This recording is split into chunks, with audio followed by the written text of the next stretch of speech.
So now I'm going to use the provided numbers that you should have on PDF already to show how the unemployment rate is calculated. I've made 4 sets of numbers with groups of people in a population, and I show who counts as unemployed, who counts as employed, and who counts as the labor force. And so we're going to have 4 different scenarios. And in one case, the unemployment rate goes down when people find good jobs. In the other cases, different things happen, so the unemployment rate changes for reasons that don't actually reflect any improvement in society's well-being. So what I have here is I have a number of people who are part of the labor force, some of the people who are on marginal or should be considered or maybe not. And so sometimes people think these people are, really they're not considered part of the labor force. And then I've got a group of people that are not part of the labor force. So if you look here, this group never changes. Students, military, children, and retirees, these numbers are constant. They show that not everybody in the country who could be working is working. Now here I've got full-time workers, part-time workers, not working but looking, not working but not looking, and discouraged workers. Now remember, only the not working but looking people are unemployed. Part-time workers might be underemployed, but they're still working because it's more than 1 hour a week. Not working but not looking, not part of the labor force. Discouraged workers have dropped out of the labor force. They are not part of the labor force. So these are the groups that the numbers will change. We'll see the unemployment rate change.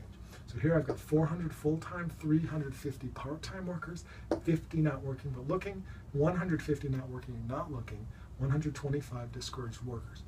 Of these people, only 400 plus 300 plus 50, 800 people are in the labor force, and only 50 of them are unemployed.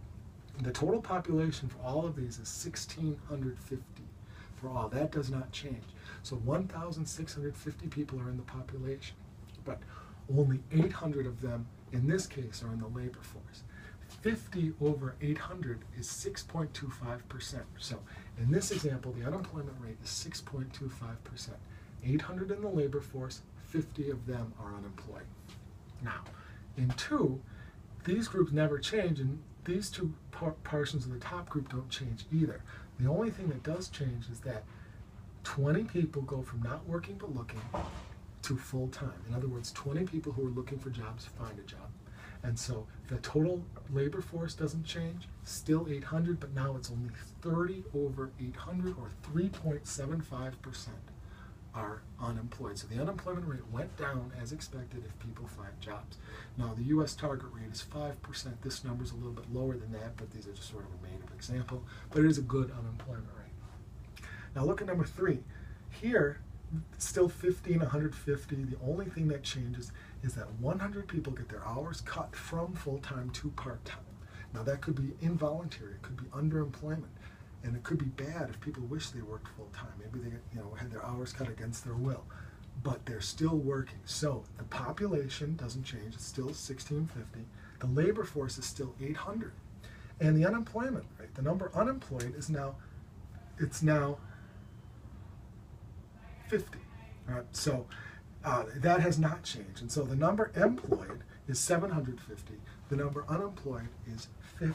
So it's just like the top example, that there's only 50 people out of 800 that are not working but looking. In other words, people's lives might be worse, but the unemployment rate from 1 to 3 is still 6.25%. And so the unemployment rate did not go down even though people got their hours cut. Still 50 unemployed over 800 in the labor force, 6.25%. Finally, case 4, full-time is the same as in the original case, part-time is the same. The only thing that's different is that now 25 people have dropped out of the labor force. And this is the only example where the labor force has shrunk.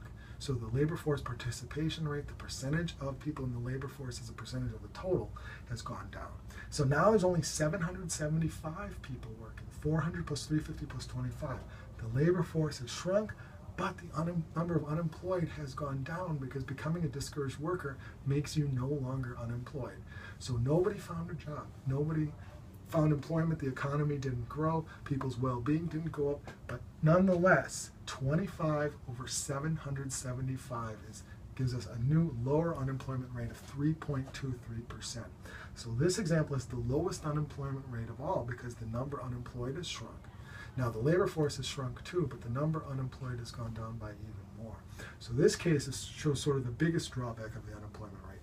Life didn't get better, but the unemployment rate went way down. So these cases show us a couple things. One, how to calculate who's working over who should be working gives us the employment rate.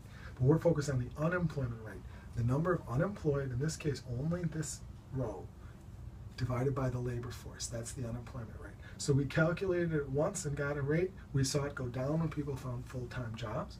Then we saw that if people get their hours cut, the unemployment rate might not change because they're still employed and unemployment didn't change. And then finally, we can see that if people drop out of the labor force and become discouraged workers, then you might actually see the unemployment rate go down even though things have gotten worse. So this shows us both how to calculate the unemployment rate as well as to show us some of the drawbacks and how the numbers might not reflect the actual economic situation.